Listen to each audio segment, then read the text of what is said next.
భక్తులు ఈ రోజు మహాశివరాత్రి పురస్కారాలు లభించుకొని ఈ రోజు రథయాత్ర అనేది ఇక్కడ జరగడం జరుగుతుంది.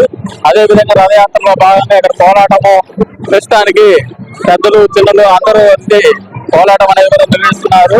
మనం చూస్తున్న దృశ్యాలు అయితే ఇక్కడ చాలా ఆనందంగా కోలాటం జరుగుతున్నాం అనేది.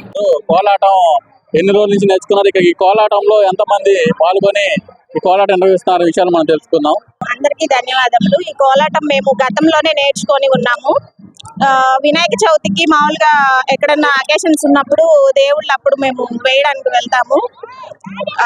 దీని ఉద్దేశం ఏంటంటే ప్రజల్లో కళాకారులు ఇంకా మర్చిపోతా ఉన్నారు. పాత కళను వెలికి తీయడానికి మరియు ఆడవారిలో ఉన్న చైతన్యాన్ని బయట పెట్టడానికి మేము వేస్తున్నాం. మేము 50 నుండి 70-80 మంది ఉంటాం. మనం చూసుకున్నట్లయితే మహాశివరాత్రి సందర్భంగా ముగించుకొని ఇక్కడ కోలాటం అనేది పెద్ద ఎత్తున మహిళలు అనేది నిర్వహిస్తున్నారు. మనం చూస్తున్నట్లయితే కోలాటం చాలా చక్కగా చేస్తున్నట్టు మహిళలు మనకు కనిపిస్తున్నారు.